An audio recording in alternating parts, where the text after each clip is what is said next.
What's up, y'all? My name's Mike Pyatt, and you're listening to another episode of the Chillin on Half podcast. I didn't want to release an episode this quickly, but apparently the team formerly known as the Redskins have officially decided on a name for the 2020 season. Adam Schefter tweeted out this morning, effective immediately, Washington will call itself the Washington Football Team, pending adoption of a new name, sources tell ESPN. This is not a final renaming and rebranding for a team. This is the name it wants to use until pending adoption of a new team in the future. And he tweeted it out with apparently the logo for the team, or one of the logos, and it simply says Washington in a big fonts, kind of a, let's say, modern looking font. And it simply just says Washington in all caps, football team in all caps, but a smaller size font, comma, established 1932. So clearly they want to keep the franchise's history, but they're obviously just ready for a new change. And I'm kind of surprised that they didn't keep the font, but I still like the little twist that they have on it. They've also released some uniforms, and it's cool. It's basically the same uniforms, but a little slight tweak, very slight tweak. But the biggest tweak is obviously instead of the Redskins on the front of the jersey, above the numbers, under the collar, you'll see Washington in the same type of font that Adam Schefter tweeted out earlier. The jersey combinations that they showed were burgundy on white and white on burgundy. I'm hoping that we can still get that white on white uniform combination. It's been well over 10 years since we've seen it, and I liked it. It was a clean color combination, and seeing that with the I can't forget about the numbers on the helmets. The numbers on the helmets, they're gold. The little font is fire. You should see a tweet on the Chillin on Half Facebook page. You'll see a picture of Jonathan Allen displaying the top of the jersey with the helmet, and you can see sort of the numbers on the side of the helmet. So altogether, it's a pretty clean jersey. The name is basic. It's temporary. It is what it is. It's temporary. And what that means for the other names, I'm not sure. It could mean a lot of things. It could mean that it could ultimately mean that they're not going with any name at all. That they probably will just rock Washington Football Team forever. But I don't think the NFL would be too thrilled with that. Unless, something weird happens this season and it catches on and the team starts doing good and they start selling a bunch of gear and people get Washington Football Team fever or whatever. Sure. Maybe the no name would stick forever. I highly doubt it, though. Highly doubt it. Because it just seems like in this day and age, marketing is king. And I don't think people are going to buy the equipment, buy the gear if there's no catchy logo on it or things like that. And I doubt that they'll want to walk around with the big W on their hat, because football isn't like baseball. We need an actual logo, it feels like. Sure, a team has alternate logos with the city as the city first letter initial as the name. The first hat that comes to mind, or the first logo that comes to mind, is the old school Broncos D logo. But even they switched up and went with the Bronco head. And I know a lot of people hate floating head logos, but that's just the best way to captivate a mascot on equipment. It has to be a floating head. I'm sure you would put a body on it every now and then, but it just wouldn't look cool with a full body. It wouldn't look cool at all. So I'm cool with them rocking the numbers on the helmets for this season. And maybe if they switch to a new team, they'll go with another. They'll keep the numbers on the helmet.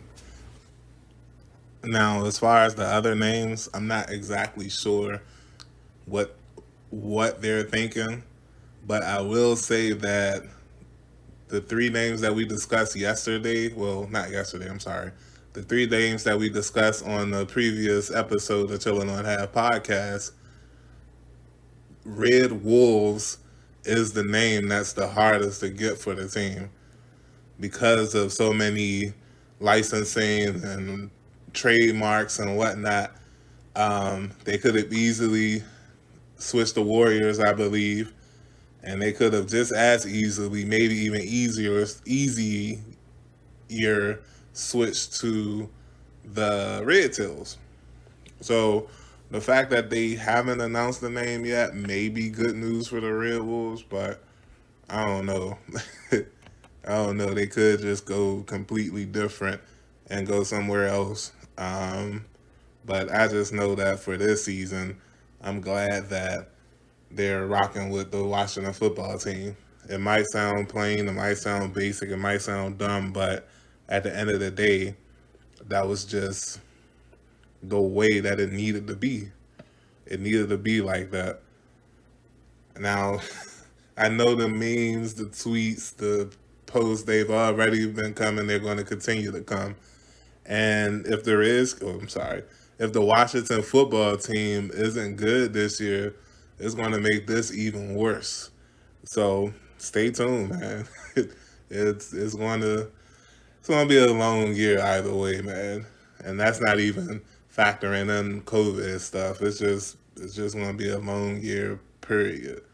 So knowing that the football team doesn't have a football name to go with the team is it is what it is, man. But I'm still excited, and we're actually going to talk about a little football stuff after the break.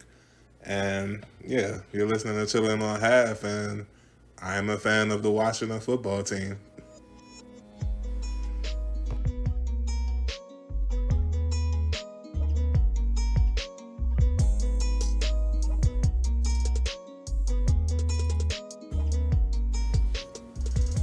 Welcome back to the Chillin' on Half podcast. We finally get back to some football talk, some real football sports talk, and I have to keep dealing with this name change and scandals and all this stuff. At least for this episode, who knows what'll happen next week with this team, man. But we're just gonna do a little rank 'em real quick. It's training camp is about to start. I don't think it's starting this week, but players are starting to trickle in. Rookies are starting to be signed by the Washington football team. Antonio Gibson signed his yesterday. Chase Young signed his today on Thursday. So the rookies, they're starting to get in. I saw the reason the rookies aren't signed was basically because they haven't did any physicals yet. They hadn't met with these rookies, so it was going to be hard to sign them when they haven't even been face to face with them for the most part. So I understand why they didn't sign any rookies, but it's starting to look like they're trickling in one by one to the point where he said that all of them could be signed by as early as tomorrow, Friday. So that's good. And as far as the other things regarding training camp, like I said, we're just going to rank them real quick. And the first thing we're starting off with is health. Specifically, the health of Darius Geis, Reuben Foster, and Bryce Love. Also, other players coming back from their lingering injuries that ended the season, like Terry McLaurin and Brandon Sheriff, Ryan Kerrigan, among others. Health is going to be even more important, especially during the pandemic. But outside of that, I just want to know what's the status of these players. And it looks like that since training camp is about to start, we're going to get some of these answers, especially with Foster and Love, because Those two technically haven't practiced with the Washington organization yet. So it's going to be fun to see if they're healthy, and if they're healthy, how they contribute to the team. The next thing I'm trying to see in this training camp is Haskins' progress. I've been watching Dwayne Haskins off season pretty much since the season ended back in December. He's been working out with pretty much everyone from Justin Jefferson, a rookie wide receiver, Minnesota Vikings, formerly of LSU. I seen him working with J.K. Dobbins, his former Ohio State wide receiver. He was working a lot with Antonio Brown, to the point where there were murmurs about the football team of Washington trying to sign him. He even was working out with Chad Johnson and Terrell Owens, man. He's working out with everybody. So I've been seeing his off season pretty much on Snapchat and the entire off season. And he lost a lot of weight. He slimmed down. He's working hard, and he just looks like a normal young adult from the DMV that just so happens to be a Washington football starting quarterback.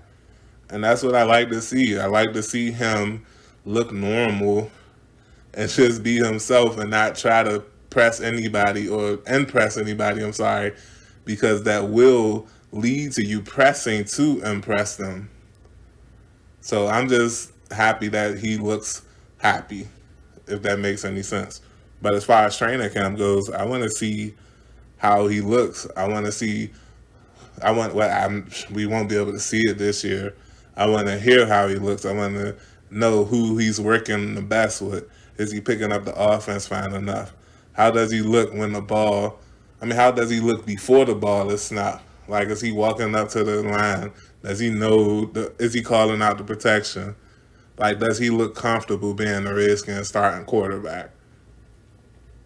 That's what I'm trying to see with Dwayne Haskins, because there's no preseason, so we won't be able to actually see him play a football game until week 1.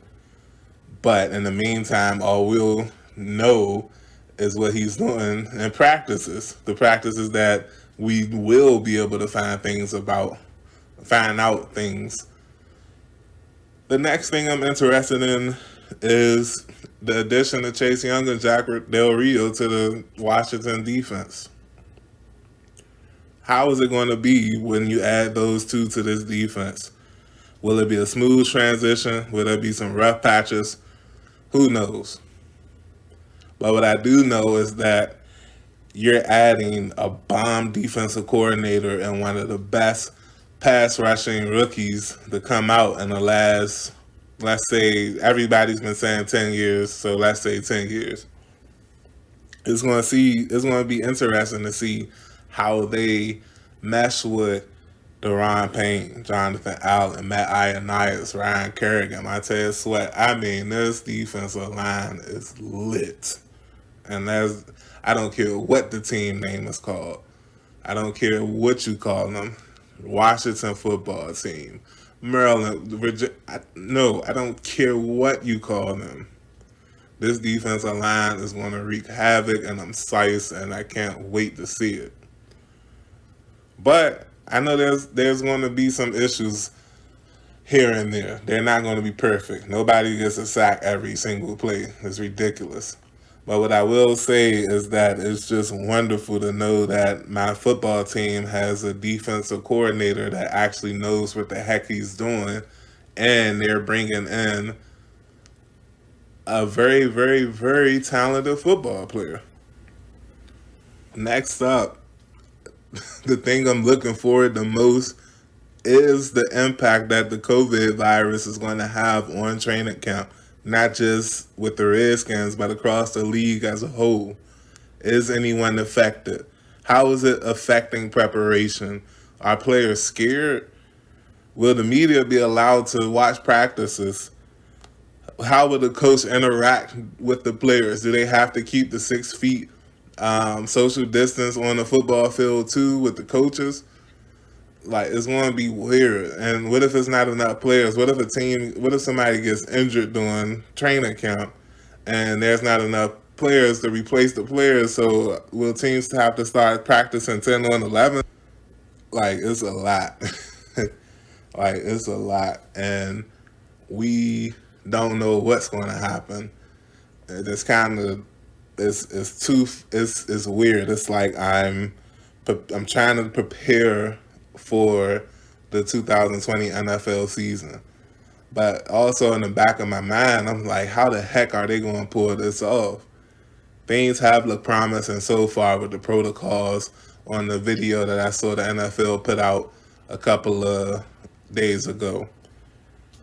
It's the best that they can do, but at the same time, there's a virus we're talking about, man. And like the colder it gets, the worse it's going to get. So luckily, training camp, you can do most of it outside, but eventually you're not going to be able to control it the way you can right now. And how that affects training camp, we don't know. We don't know. And the last thing I want to talk about, as far as training camp goes, the preview, Ron Rivera's impact. We've heard so much about Jay Gruden's training camp over the last 6 years, man. Brian Mitchell, he's infamous for talking about the physicality of Jay Gruden's practices. And you can't disagree with the man when you see not only the results of the games, but think about the injuries the teams has had over the last 6 years or so. Like, we lost a lot. And you can't say that it's directly impacted by Jay Gruden or indirectly impacted by Jay Gruden. But what I will say is that a lot of teams across the league were not as destroyed with injuries like the Redskins were over the last few years. Now, some of them were flukes. Some of them probably has more to do with the FedEx Field turf than anything else. But at the end of the day, there's no direct correlation between those things and even Jay Gruden. Like, we don't know if that's what's been causing the injuries. But what I will say is that Ron Rivera has a chance to come in and flip this thing upside down to the point where the team does have a bit more, where the team maybe is a bit more durable. The team is a bit durable, so they are able to be a bit more healthier. Maybe their bodies will be a bit stronger. Who knows? Also, just the overall energy of training camp. Can Rivera's impact come in and be noticeably different than Jay Gruden's? That's another thing we're going to have to find out. And that's just a couple of things that I'm thinking about. I don't want to talk about any position group or any player specifically because it's so much to talk about when NFL training camp starts. So that's all I have for now. And on the next segment, we're just going to talk about a little Wizards basketball. And yesterday they had a scrimmage yesterday against the Denver Nuggets, and we're going to talk about that. I'm just, what's wrong with my teams, man? What's wrong with my teams?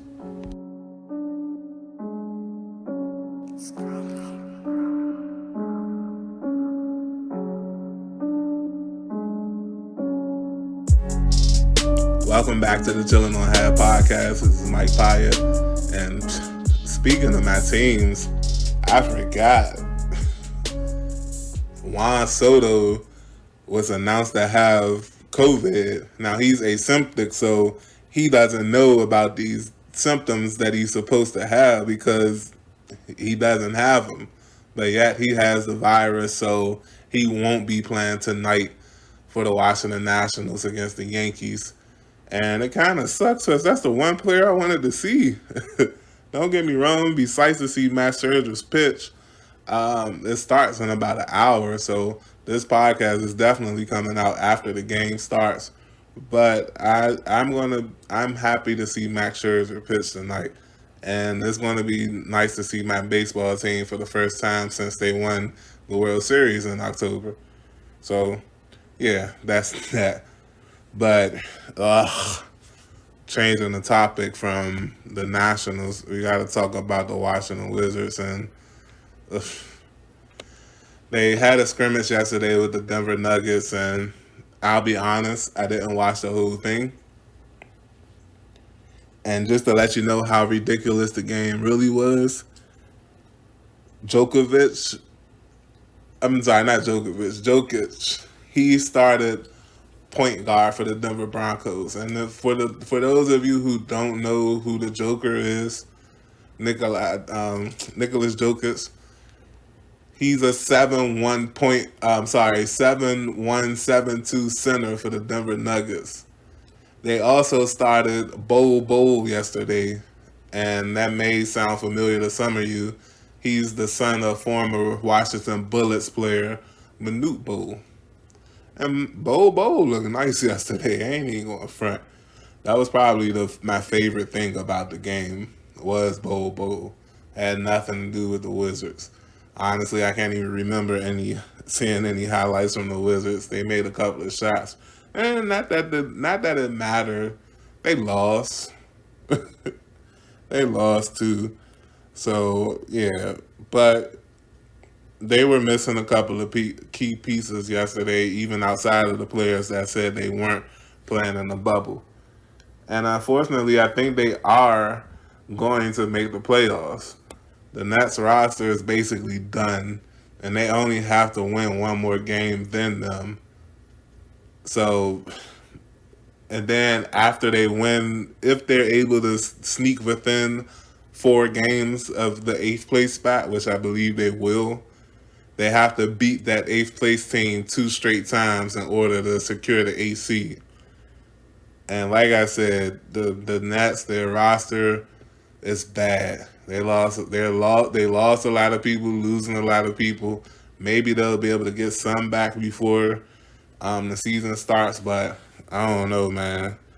I don't know. So the Wizards, they'll probably make the playoffs and then quickly get put out by the Milwaukee Bucks in 4 games because that's a team you don't want to play with. And outside of that, it's just business as usual with the NBA playoffs. LeBron is playing tonight, and he's talking about he was excited, even though it's just an exhibition game. He's in championship mode. And I'm like, okay, whatever. But we'll definitely talk about that more on Chillin on Half because outside of NFL football, the NBA playoffs is the thing that I like to talk about most with sports. I guess it's the 7 game series that kind of makes it a bit more interesting for me. So, yeah, we'll talk about that and other things on Chillin on Half over the time. Sorry again for the short episode. Like I said, there's not really too much more sports to talk about, nor did I plan on releasing another episode this quick. But I'm glad you were able to listen. I hope you all have a good day, good evening, good night. And I'll holler at y'all in a week or 2. Nah, it won't be that long, I promise.